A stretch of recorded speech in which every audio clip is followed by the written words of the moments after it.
नमस्कार दोस्तों, आज की ताजा खबर। चीनी एयर डिफेंस सिस्टम भी रोक नहीं पाया भारतीय मिसाइलों को, हो गया फुस, खुल गई ड्रैगन की पोल।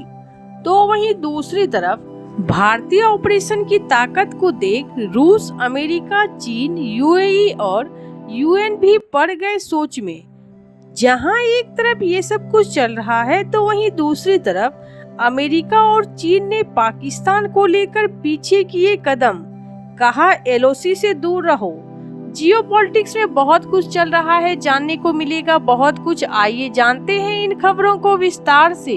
भारतीय सेना के पाकिस्तान और पाकिस्तान के कब्जे वाली कश्मीर पीओके में आतंकी कैंपों को तबाह करने वाले सैन्य ऑपरेशन के बाद अमेरिका ने अपने नागरिकों के लिए सुरक्षा एडवाइजरी जारी की है।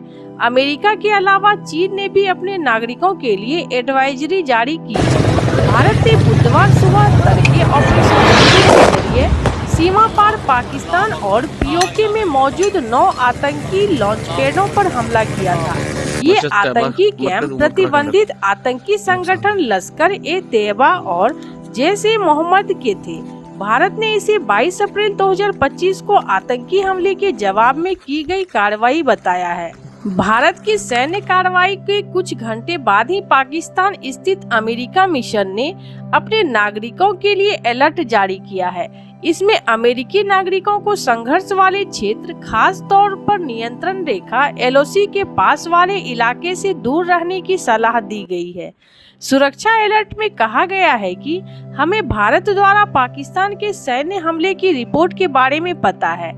एक उभरती हुई स्थिति बनी हुई है और यह घटनाक्रम पर बारीकी से नजर रख रहे हैं। आपको बता दें कि अलर्ट में कहा गया है कि अमेरिकी नागरिकों को आतंकवाद और सशस्त्र संघर्ष की संभावना के कारण भारत पाकिस्तान सीमा और नियंत्रण रेखा के आसपास के क्षेत्रों में किए गए यात्रा न करने की सलाह दी गई है और अमेरिकी विदेश विभाग से पाकिस्तान की यात्रा के लिए पुनर्विचार की सलाह दी जाती है। इसमें कहा गया है कि हमें यह भी पता है कि हवाई क्षेत्र को बंद कर दिया गया है और कई उड़ानें रद्द कर दी गई है। चीनी विदेश मंत्रालय के प्रवक्ता लिन जियान ने बुधवार को कहा कि चीन स्थिति के विकास पर बारीकी से नजर रख रहा है। तो वहीं दूसरी तरफ भारत की आर्मी ने पाकिस्तान में 9 आतंकी ठिकानों पर हमले किए हैं। भारत सरकार ने कहा है कि सेना ने ऑपरेशन सिंदूर के तहत ये कार्रवाई की है। बयान में कहा गया है कि ऑपरेशन में पाकिस्तान और पीओके में आतंकी ढांचे को निशाना बनाया गया है, जहां से भारत पर आतंकी हमले की योजना बनाकर उन्हें अंजाम दिया गया था। इस कार्रवाई के भारत और पाकिस्तान के बीच युद्ध जैसे हालात पैदा हो गए हैं। ऑपरेशन सिंदूर और दोनों देशों की तनातनी पर दुनिया भर से प्रतिक्रिया आ रही है। रूस, अमेरिका, चीन, इजराइल, संयुक्त राष्ट्र और यूएई ने बयान दिए हैं। अमेरिका के राष्ट्रपति और विदेश मंत्री का ऑपरेशन सिंदूर पर बयान आया है। अमेरिकी राष्ट्रपति डोनाल्ड ट्रंप ने भारत और पाकिस्तान के बीच बढ़े तनाव को शर्मसार स्थिति बताते हुए उम्मीद जताई है कि जल्दी ही चीजें सामान्य हो जाएंगी।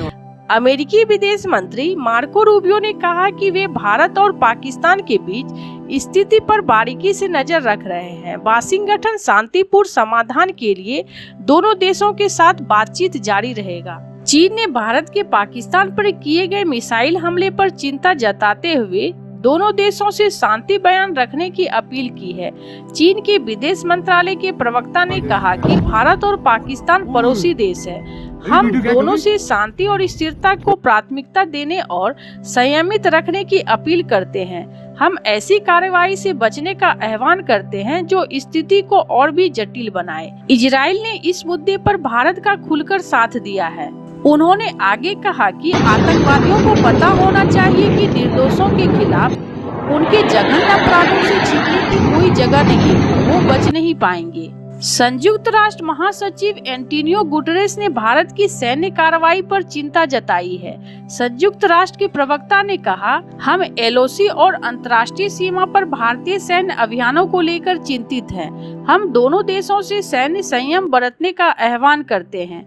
दुनिया भारत और पाकिस्तान के बीच सैन्य टकराव नहीं झेल सकती है। संयुक्त अरब अमीरात ने भी भारत और पाकिस्तान से संयम बरतने और तनाव को बढ़ने से रोकने का आग्रह किया।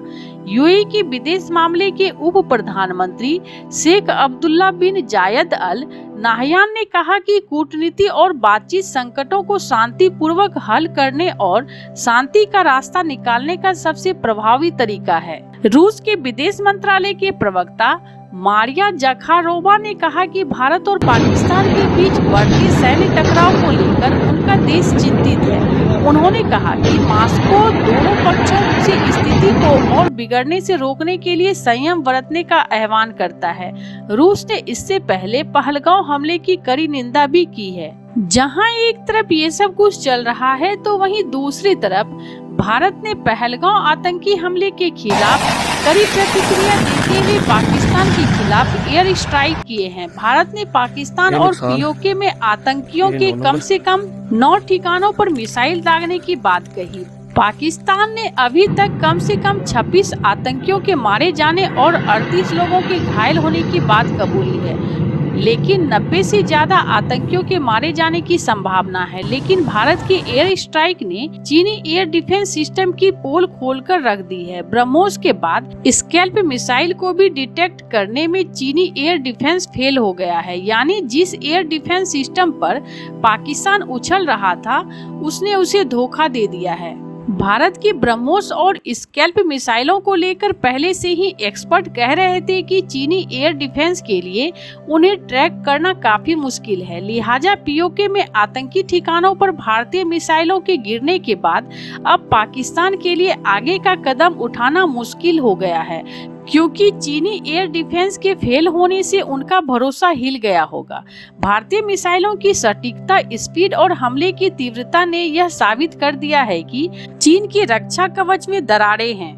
भारत ने पाकिस्तान अधिकृत कश्मीर पीओके और सीमा पार पाकिस्तान में मौजूद आतंकी लॉन्च पैड और प्रशिक्षण ठिकानों पर जबरदस्त मिसाइल हमले किए हैं। इन हमलों में फ्रांसीसी मूल की स्कल्प मिसाइल का इस्तेमाल किया गया है, जिसने पाकिस्तान के एयर डिफेंस सिस्टम की पोल खोलकर रख दी है। स्कल्प एक लंबी दूरी की क्रूज मिसाइल है जिसे फ्रांसीसी कंपनी MBDA ने विकसित किया है।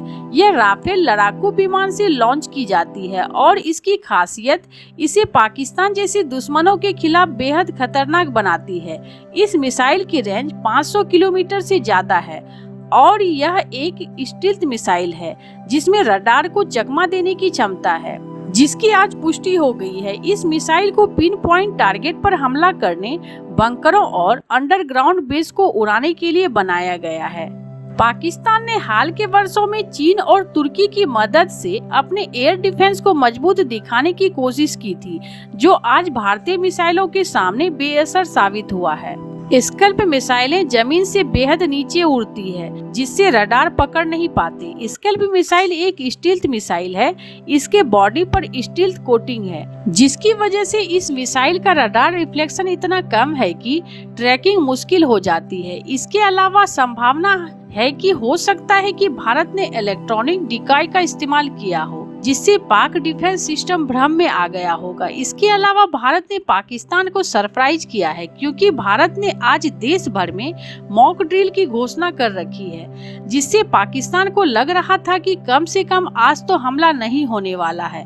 यानी भारत ने पाकिस्तान को तगड़ा सरप्राइज दिया है। ऐसे आपको क्या लगता है इन सब मामलों में? आपकी क्या राय है? कमेंट कर जरूर बताएं। जल्द मिलते हैं अगले वीडियो में नई खबर के साथ।